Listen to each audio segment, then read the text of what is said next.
Hey everyone, it's Dr. Amy Abelar with Acupuncture Practice Systems, and in this video I'm going to talk about why you should always work on more than the patient's primary complaint in their first few visits. So I have heard a lot of acupuncturists who will say, oh, well, after I work on their primary complaint, then I start working on other things that they listed on their health form.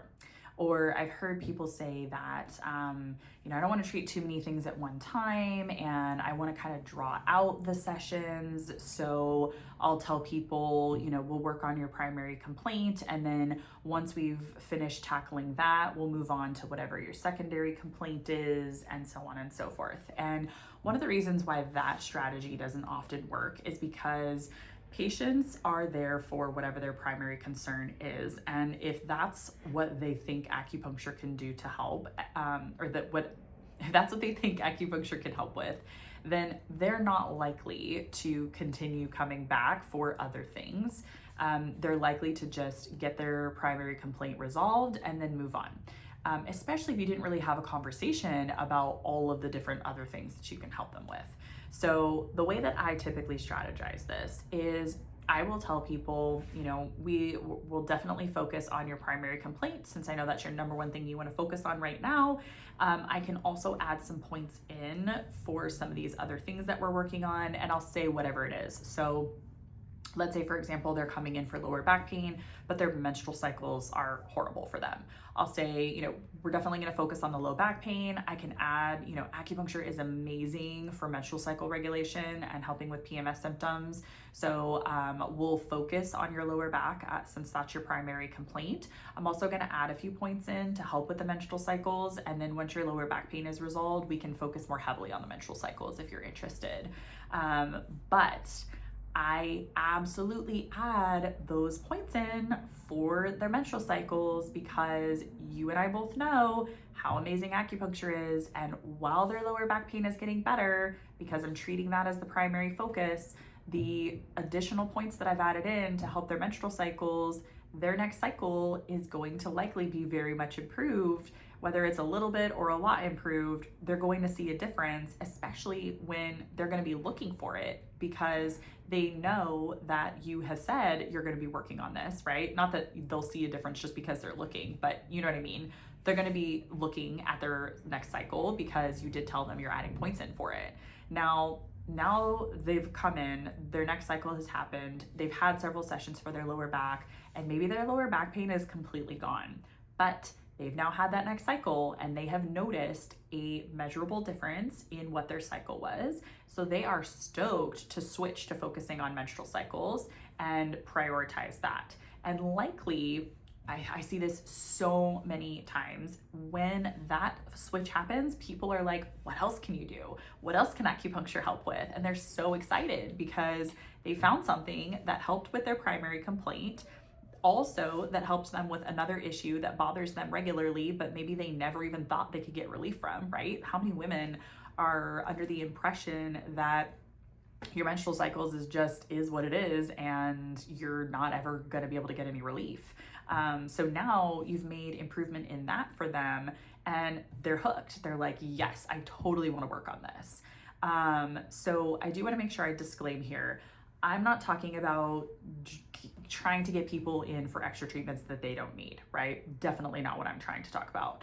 But if you have helped them with their low back pain and now you're able to help them with their menstrual cycles, and maybe they're now talking about the fact that, yeah, I actually get migraines. I never mentioned that because I didn't think that acupuncture would be able to help. And now you're helping them with that too. You're able to help correct imbalances within the body that's giving them a lot of relief and in a lot of different areas. Not only is that helping that patient with so many more things, it's keeping your schedule more full too, right? But not only is that helping that patient, but now that patient has had experience with how quickly you help their low back pain, the fact that you help their menstrual cycles, and now they're asking you what else can you be working on. And you can give them literally a handout that you've already had. It's included in our Acupuncture Practice Systems membership. We've got this handout.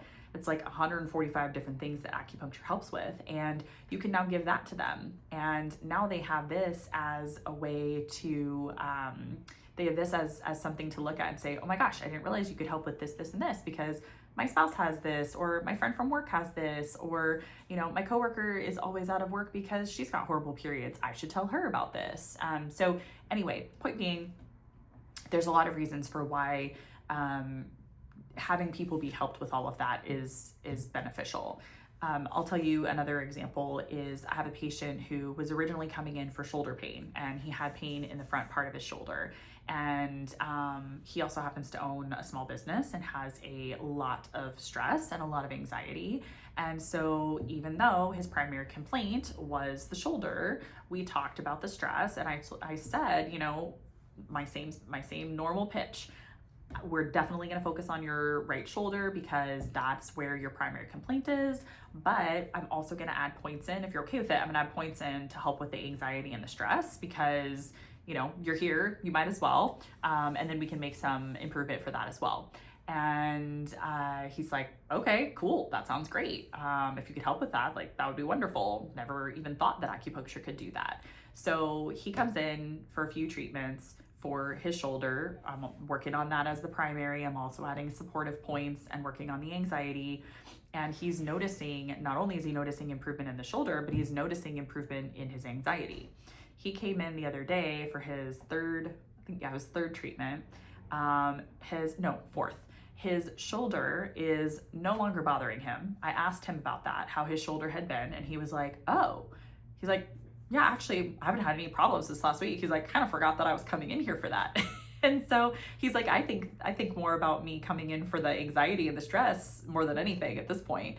And I was like, okay, great, so now he's coming in for that. So I want to touch on two things here with this and why this is really important. I'll back up a step.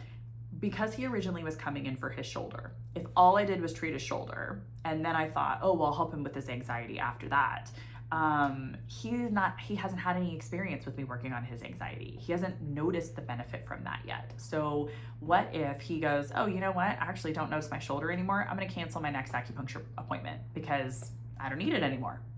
Meanwhile, he's out in the world with his anxiety that we could be helping with acupuncture. And so not only is he out in the world with his anxiety, dealing with that by himself when we can help, but now I have a patient who came in for a few treatments and is gone.